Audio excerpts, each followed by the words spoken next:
The Mavs title window is open right now, and they got to win within the next 5 years. I'll tell you how on today's Locked On Mavs. I'm Luka Doncic, and this is Locked On Mavericks podcast. If you don't believe, you shouldn't be here. You are Locked On Mavs. Great, Rusty. Your daily Dallas Mavericks podcast. No one's dying. Part of the Locked On Podcast Network. Amazing. Your team every day. Still can't eat milk. And welcome. You are locked on to the Dallas Mavericks. My name is Nick Angstadt, media member and NBA channel manager of the Locked On Podcast Network, your team every day. Thanks for being part of the show, making Locked On Mavs your first listen today, where the best way you can help us grow the show is listen every day on every podcast platform. You don't have to listen to everyone, but whatever one you use, Apple, Spotify, Overcast, CastBox, YouTube Music, listen to the podcast. Leave a 5-star review on that podcast platform. Like the video on YouTube. Comment anything below. Let me know how long you think the Mavs title window is open. I'm curious what people have to say. We'll talk about that. We'll talk about the Mavs title window. We'll talk about who's in the way of the Mavericks winning a title in the next 5 years. We'll talk about Kyrie and some of the questions we have about that. We'll talk all about that. We'll talk about a couple other things from Tim Cato's Mavs fan survey that came out a little while ago. There's a couple more questions that I didn't know where to put. And so we're going to talk about Mavs ownership. What do you think about Mark Cuban's ownership over the last 24 years? What do you think about the coaching and Jason Kidd? And what do you think about last season and the Celtics? So we'll throw all the amuse-bouche at the end there. But let's start here. The Dallas Mavericks title window is open. It's open. Right? They just made the NBA Finals. The Mavs title window is open. Did you think you were going to hear that at some point going through last season when the Mavs missed the postseason? Did you think you were going to hear the Mavs title window is open? But it is. You make the finals. The team gets a little better.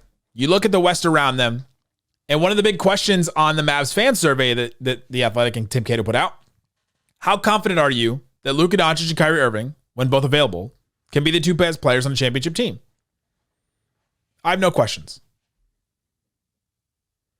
I'm confident that those two guys can, that they can do it. I think it was the guys around them, and I think it was those two guys specifically that didn't come through. But I think that they can, and I think it's that they can. That's the question, right? Can they be the two best players? Yeah. Were they? They did not do that. They did not win. Those two, for whatever reason, Kyrie for Boston reasons, Luka for health reasons, were not the two best players that won a championship, right? They didn't fulfill that. But I think they can, and I'm confident that they can. So I'm answering that question. Check. 5, 10, whatever the scale was. I'm confident those two guys can. He'll get it done. One of the other questions was, how confident are you the Mavs can win a championship in the next 5 years? And then you start looking through, okay, now we got some real questions. Now we got some real questions to answer. What's the Mavs title window now? Because if it's open now, how long does it stay open? They've got to win in the next 5 years, maybe less than that. One of the big questions for how long it's open is, I think the Mavericks are set up pretty well. You start to look at the Mavs, and I made an observation about the Mavs and what their roster looks like. You've got the roster split almost in half. There's 3 more on the younger side than there are on the older side, which is good. It's split in a positive way. Between Gen Z and millennials. Gen Z is roughly people between the ages of 12 and 27 right now. Roughly. And millennials are between the ages of 29 and 40 or something like that. And so you've got this very clean split with the Mavs, and it's very interesting to me. And this, to me, talks and speaks to their title window. On the younger side, the Gen Z side, you've got your Derek's Lively, you've got your Quentin Grimes, you've got Luka Doncic, obviously, Najee Marshall, PJ Washington, Daniel Gafford. Very important players for the Mavericks. You've got young guys that could turn into something, and Omax and Jaden Hardy, maybe AJ Lawson, and those guys are on that side of the Gen Z side. And then you have your millennials, who 5 years may not be kind to them. Millennials, if you're a millennial listening, think about how the last 5 years have treated you. Dante Exum is 29. Spencer Dinwiddie, 31. Kyrie Irving, the big one, 32. Maxi Kleba, 32. Dwight Powell, 33. Klay Thompson, 34. And so the Mavericks, if they're going to win a title, you have to look at, okay, what hinges on that? The Mavs have these guys mostly signed up. Not for 5 years, but signed up for a good amount of time, and they have flexibility that they can keep these guys around. And I'm not looking at anybody on the roster and going, oh my God, there's just no way they'll be able to keep these guys. They'll be able to do it, I think. But one of the big questions is, all right, well, so there's a question about Kyrie. Okay, he's 32. We'll get to that one in a second. Klay Thompson being 34. All right, let's see how crucial he is to a Mavs potential title run and a Mavs, playoff run this season. And we'll see. All right, oh my God, what if by the end of next season we go, oh my God, how are they going to replace Klay Thompson? He was so good, right? What if that's the case?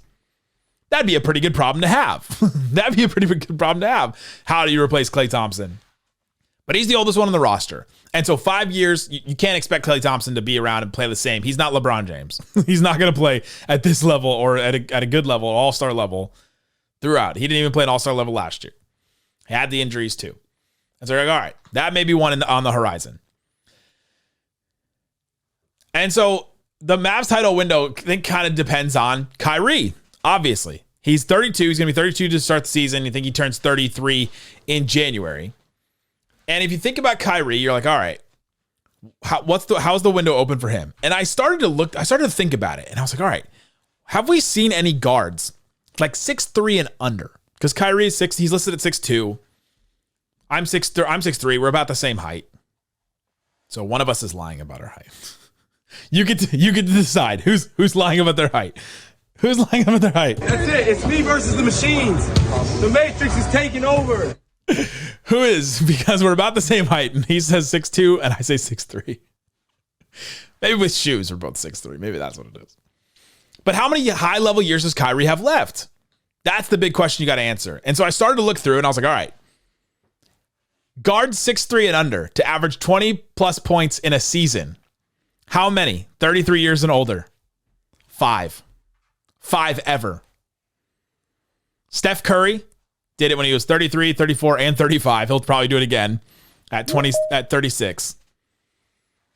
Then you have Jerry West did it when he was 33, 34, and 35. Incredible that Jerry West did that back in the 70s. Damian Lillard just did it at 33. You've got Hal Greer in there, and you got Lenny Wilkins in there. Those are the only guards, 6'3" and shorter, or only players, 6'3" and shorter, according to StatHead, Basketball Reference, to average 20 or more points in a season at the age of 33 or older. My point in all this is that short guards like this do not age that well. And father time comes for them. It's undefeated, right? If anyone's going to beat it, maybe it's Kyrie, who just averaged 25, almost 26 points a game at 31. But Mike Conley averaged 21 points when he was 31. Lou Williams averaged 20 points when he was 32. And they fell off. And so we'll see what happens with some of these guys. Now, it is good to see that some of these guys, the majority of them have happened recently. Steph Curry, Damian Lillard. You've got CJ McCollum who just did it. Lou Williams, Mike Conley, both 2019, so pretty recently. Doing it at 31. But the window for Kyrie Irving is going to close quick. It usually does. And 20 points per game is not like, okay, as soon as he doesn't score 20 points a game, he's useless. We know that. We know that he could bring other things to the table. But I think that represents their title window. And it's probably 2 or 3 more high-level years for Kyrie. I think next year will absolutely be another high-level year. I think 33 could absolutely be a high-level year. And then you get to 34, 35, and that's the big question. So I think they have 2 more years left of high-level. He can be the second-best player on a title team. We're also at the point where you can, players can last longer in the NBA than ever before. That's why you look at like a Steph Curry, Damian Lillard, like, oh, they're beating time. No, it's because that everybody now is lasting longer than they've ever done before because they're taking care of their bodies better. We know more. Science is better. All that. Kyrie's also dealt with injuries, though, so it could go quick for him. It's a scary thing to think about, but their window relies on him or replacing him in some way. So you've got a couple years to do it, I think. This year was one. You got next year, the year after that, and then after that, you're like, all right, now all of a sudden, how do we replace Kyrie in some way? But coming up, How do the Mavericks, what's the Mavericks' biggest competition over the next 5 years? If they're going to do it, if they're going to answer the question, I think yes, they win a title in the next 5 years. Who will they have to beat down? Who will they have to beat to get there? Let's talk about that coming up. If you don't believe, you shouldn't be here. Today's episode is brought to you by Game Time. Game Time is one of my favorite apps to use for buying tickets to anywhere. I go to Dallas Wings games. I've gone to comedy shows, theater. I've used Game Time for all of it because they have last minute deals. You can save up to 60% buying last minute tickets for the sports, concerts, comedy, theater that you're already going to. You know you're going to go to these things. I love the all-in pricing, the zone deals, the flash deals. You can get all kinds of stuff, and it shows you a view from your seat. Some of the other apps don't do that, but this one does. I love it. It also has the lowest price guaranteed of Game Time, or Game Time will credit you 110% of the difference. So take the guesswork out of buying MLB tickets to Rangers games or all kinds of stuff with Game Time. Download the Game Time app, create an account, use that code LOCKEDONNBA for $20 off your first purchase. Terms apply. Again, create that account, redeem your code LOCKEDONNBA for $20 off your first purchase. Download Game Time today. Last minute tickets, lowest prices, guarantee on the best ticketing app out there. We might be the Splash Bros, but you a Splash God. Thanks everybody for hanging out with us on Locked On Mavs, being part of the show, part of the Raccoon Squad, listening every day. Appreciate each and every one of you for checking out the show, listening, and listening even while I'm out. I appreciate you guys. You guys don't know, but I'm on vacation right now. I'm recording this on a Thursday, and I'm on vacation at this point. Appreciate you guys for checking out the show. Subscribe to the Locked On Mavs Insiders program. You just text the number in the description. You get rumors and stuff sent straight to your phone. You get this show sent to your phone every day, so you know when it posts. Some of you like to DM me or tweet me. It's much better if you get the Locked On Mavs Insiders. They get sent a text straight to your phone when the episode is posted. You also get rumors and all kinds of stuff sent to your phone. So subscribe to that. All right, we're talking about and answering some questions from the Mavs fan survey. One of them is, how confident are you the Mavs can win a championship in the next 5 years? I'm very confident, but I'm also confident that they probably only have 2 more years, possibly 3, to do it because of Kyrie. That's the one that it relies on. If you look at the Mavs' ages, all of a sudden you're like, okay, this is it. It relies on Kyrie. The other guys can be replaced. Everyone else will grow with them. Lively will get better. Luka will get better. In 5 years, Luka will be 30. We'll still be in the window for Luka. But it relies on Kyrie. Their competition. Go through it. Okay. The biggest one that stands out, you could say Boston, but let's start with OKC.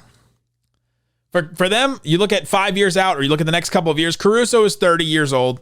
He just joined the team. He's going to be an unrestricted free agent this summer. So that's the one like roster question for them, as far as an older player that may not last longer, but that's not even that big of a question. Jalen Williams and Chet Holmgren are restricted free agents in 2 years. So they got this year, they got the year after that, and then they're restricted free agents. And then what happens to them? That's the question, is after that. But you've got that same question for the Mavericks with Kyrie. Then what happens? Right? So the Thunder are a huge competitor to the Mavs in that. If you want to start looking at who is a big competitor to the Mavericks for this next 3-4 year window, or 2-3 year window, the Thunder are absolutely there because they're good enough already. They just won 57 games. Their best player was 26. He's going to be 27. He's right in his prime. You've got your next 2 best players in Chet and Jalen Williams, we just talked about, who were 23 and 22, who will be getting better all throughout this next stretch as well. They added talent in Alex Caruso and Isaiah Hartenstein. Like they are a force to be reckoned with. I know some of you hate when I talk glowingly about the Thunder, but they are. They're there. You can't ignore them. And you can't poo-poo them just because the Mavs beat them last year. They did well to do it. Probably match up well with them. Probably match up better now that they have better shooting, for sure. But they also got better too. So if you're looking at the competition, that's one of them. Celtics, absolutely competition for the Mavericks. They just beat them. They've got some more questions, I think, than the Thunder do, actually. Because you start looking at Boston. Drew Holiday just signed an extension, but he's 34. We'll talk about small guards. He doesn't need to score like Kyrie needs to score, but I mean, a small guard defending and a high-level defender after 34 years old, it's hard to find one of those. Al Horford is 38, and we'll see what happens with him. And they got 2 more years left on KP's contract, and what does he look like injury-wise the next 2 years? Those are the big questions for them, but I would still put them in to absolute competition for the Mavericks over the next couple of years. So you just faced them. Do you feel better about that matchup? You definitely feel better having Klay Thompson. You feel better having Najee and hopefully Quentin Grimes and fits the way that I expect he will. But that's competition right there. The Timberwolves, absolutely competition. They made the Western Conference Finals. The Mavs beat them, but they've got a couple of big questions over the next couple of years. Conley is 37. He's got 2 more years left on his deal, but you want to talk about small guards. That's another small guard. If all of a sudden it falls off for him, how do they replace him? They don't really have a way. They just drafted Rob Dillingham, but is he going to be what they need at that position to go win a title and to go beat the Mavs in the playoffs? I don't know. They also have Rudy Gobert, and after this year, he has a player option. So what happens with him? He's 32. How much longer does he last? There and in the NBA. We'll see with that. And then Naz Reid has a player option after this year. So they've got a couple roster questions and a couple of things they need to decide and figure out. They also have a weird ownership situation that's happening right now. I wouldn't call the Celtics one weird yet. They're just for sale. The Timberwolves have a weird one that's like, okay, what could happen? All of a sudden, some drastic roster moves could be made because ownership can't get their act together because it's between owners or I don't know what's going on with them.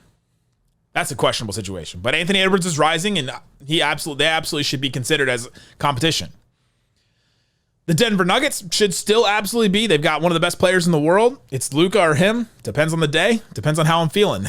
Who I decide is the best player in the world. But he's 29. So in the next 5 years, you're like, all right, 5 years from now, he'll be 34. Will he still be in that conversation? Maybe not. As soon as he takes a step back athletically, can we even say athletically for Jokic? Luka's like the same way. It's like, do we even talk about their athleticism at all? But Aaron Gordon's also 29, and Aaron Gordon has a player option next season. And we just saw them lose Bruce Brown, KCP in back-to-back years. It feels like they keep losing guys. What happens with Aaron Gordon? Do they just sign him to a max deal? Then all of a sudden it's Jokic, Murray, and Gordon, and then what do they do to fill out the rest of the roster? They've got questions, and honestly, they got a question about how good are they right now this season.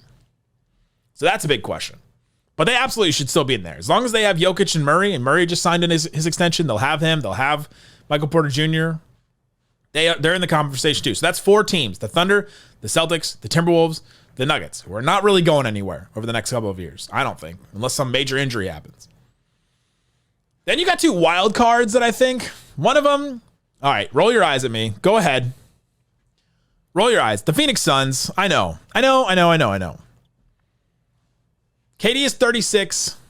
Beal is 31. Booker's even 28. So if you want to talk about guards, and like they've got their team and it is what it is. But I feel like something could change for them and all of a sudden they figure something out. Because there's too much talent there for them to be swept in the first round and that just to be it. I kind of refuse to think like, that's it. You guys are just going to roll over.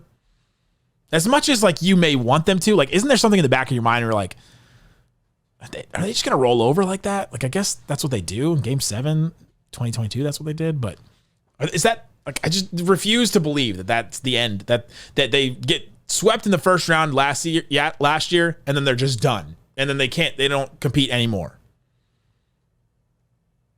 But I think the Mavs still match up well with them. I think they would still beat them in a playoff series for sure, but we'll see.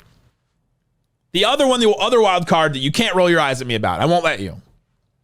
Keep those eyes forward. The Memphis Grizzlies. They've got a young team that's growing. John Morant coming back. Team that just added, Zach Edey. And if he fits well with their team and if he works out well, then all of a sudden, like, he could be the thing that helps Jaren Jackson get into his correct position and helps on defense when John Morant is out there and all that. Like, he could really help them in a bunch of ways. But even if he doesn't, they get Marcus Smart. We haven't really seen John Morant and Marcus Smart together, so let's see what happens there. How will they bounce back? It's a big question, but that's definitely some competition for the Mavericks. So the Mavs have a couple years to do it. They've got some big competition on the other side. I guess you can throw the Knicks. You can throw the Sixers maybe. You can throw some of these other teams in there, but I focused on the West, and I focused on the West and Boston because I don't know who's beating Boston. There's not anybody I feel confident beating Boston out of the East. I'm not picking the Knicks. I'm not picking the Sixers. Not picking the Bucks. No, the Gary Trent Jr. thing didn't move me. So let's focus on those teams. There is some major competition. What happens with the Spurs in the next 2 or 3 years? I don't think that they'll add anybody that really like moves the needle that much. The Mavs have a couple-year window right here against teams that they've already beat, teams that they can beat, and it's available for him. So interesting. Coming up, a couple more questions about ownership. In one word, how would you summarize Mark Cuban's 24-year ownership of the Dallas Mavericks? I'll tell you what I think. Coming up. If you don't believe, you shouldn't be here.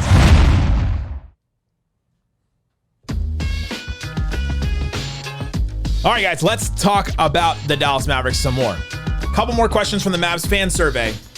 A couple questions that just I didn't know what to do with. These are all random questions. So it's mailbag style. One of the questions on the fan survey was very interesting to me. It was answer this in one word. How would you summarize Mark Cuban's 24-year ownership of the Dallas Mavericks? The word I came up with was mixed. Mixed. Because I think there are two sides of Mavs fans, and I've talked to a lot of you. I don't know that there's a person alive right now or a person in the last 3 years that has talked to more Mavs fans than me over the last 2 or 3 years. Going to games, seeing you guys, asking you questions, hearing from you on Twitter and YouTube comments and reading Reddit comments. Like, I don't know that there's anybody out there that has heard more from Mavs fans than me. Maybe like a Mavs season ticket office. Like, I know that there's people in the Mavs ticket office that listen to the show. So tell me if you think you've talked to more Mavs fans than me. I talk to dozens every game. And there's a direct line in the sand between Mavs fans where you think Cuban is awesome, Shark Tank, super cool, still think that he's a great owner and has done great things for the Mavericks and they won the title in 2020 and there's all this, maybe you call it rose-colored glasses, but there's that opinion of Mark Cuban, a cool billionaire. Oh, he did the cost plus drugs thing, great on him and all that. And then there's the other side of Mavs fans that I hear from that go, Cuban is ruining this team. I can't believe the things that he's done. How can he still be an owner? They just got to get him out of the way, and they've got to, they've got to, he just as bad as Jerry Jones and all that. I've heard it all. There's two direct sides of it, right? You think Cuban is awesome or you think he's terrible? To me, I'm going right down the middle. I'm right down Main Street. It's been mixed because you cannot, as even somebody that says Cuban has only done terrible things, you can't believe that. Right? You believe that Cuban's only done bad things for the Mavs franchise? He put them on the map. He's done so many great things for this franchise. He took them out of obscurity and revolutionized some things and made the team more of a made the team a contender and all kinds of stuff. Brought the team into the 21st century. Now I got to take it into the 22nd. He's done some good things for the Mavericks, for sure. He's done some bad things too, right? I'm just gonna go basketball on this side. He's done some bad things too, where you go, man, he stopped them from getting Giannis. Man, he stood in the way of a couple of trades and things like that. They kept going for planned powder every year and trying to get free agents, and instead of going for building through the draft and doing that, meddled in free agency and front office decisions. And you notice, as soon as he kind of steps out of the way and the Mavs decision tree kind of streamlines a little bit and Nico Harrison is giving control, look what's happened in the last year and a half. Seems like everything's running smoothly. But if you're going to ding him for that and knock him for that, you got to give him credit for picking Nico Harrison too. So that's why I go mixed. Because it is mixed. There's both sides of it where you go, he's done good things, pick Nico Harrison. He's done bad things, stood in the way of Donnie Nelson doing things. It's interesting. Curious what you think. What do you think about Mark Cuban's ownership? What word would you give it? Curious what people think about that. Jason Kidd and coaching. There's a couple questions in here about that. How much confidence do you have in Jason Kidd and his coaching staff? How has your confidence level in Jason Kidd's Mavs coaching staff changed over the past year? If you've listened to this show, and I hope you have, then you know the journey that I've been on with Jason Kidd. I did not think Jason Kidd coming in was a good coach. I did not think that he was a coach that could take them to multiple series wins and playoffs. I had a lot of questions about what he would bring. I was excited after the Western Conference Finals run. It brought him kind of back up to zero it gave him some credit after the Mavs went to the Western Conference Finals in 2022. I was like, oh man, I didn't think well of this coach, but all of a sudden he surprised me and this team has gone farther than they should have considering the talent they had on the team. And then 2023 happens and I'm scarred for life about that season. Because you had so many expectations, but the roster was so bad. And we didn't realize how bad it was. I didn't realize how bad it was. I should have, but I didn't. And then they didn't make the playoffs at all. And you have a top 5 player and you don't make the playoffs. 10 spots and you don't make it. And you go, oh my God, like what? And so then last year, some of the same issues keep popping up. And I called for Jason Kidd to be gone. I thought it should be, by the end of the season, it should be done. They go on an insane run, a 60-win pace run to the end of the season. Their defense is top 1 in the NBA. They make the NBA Finals, and I'm like, all right, maybe I don't know anything about Jason Kidd and his coaching, and I'm willing to admit that. So how has your confidence level changed in Jason Kidd? It went from 0 to 100. Because now, what can you say? The results have to speak for themselves at some point. Do I have confidence that he'll handle next year's egos and all that, and like the minutes between a Dinwiddie and an Exum and a Klay Thompson, and how will they handle Klay Thompson starting and coming off the bench or closing games and all that? Like, I don't know. How will he handle development of guys? I don't know about all that, but I do know that when push comes to shove, Jason Kidd could help you win a playoff series because they've done it. He's put the Mavs in the right positions, and maybe he's not pulling all the levers during games. Maybe he's not making the Rick Carlisle minute coaching adjustments during games to change everything. Maybe he's not doing that. But you know what Jason Kidd is doing that I've got to give him credit for? He's putting everybody in the bobsled in the right order and pushing it down the hill, and it's working. Right? Sets up Luka and Kyrie to be a good partnership. That first question that we answered in this episode, how confident are you Luka and Kyrie, when both available, can be the best 2 players on a championship team? We didn't know that. And now we do. Jason Kidd set him up to be that. Set him up in a way that can work. We've seen other teams. Look at the Phoenix Suns that we talked about earlier. They got KD and Booker. Maybe they're not as good as Luka and Kyrie, but they're almost. Between the two of them. Look at LeBron and AD. They don't go and win the title every year. They're almost on the same level as Luka and Kyrie, almost. But Jason Kidd puts him in the right order, pushes a bobsled down the hill. Feel the rhythm, feel the rhyme. Come on, man, it's bobsled time. And if that's what he does, and if that works for the Mavericks, and it has, then you got to give him credit. And I have confidence in him. The culture has been good. In 2 out of 3 years, Jason Kidd has been the coach. And last year it wasn't good because of team success, and maybe that was all because of the roster.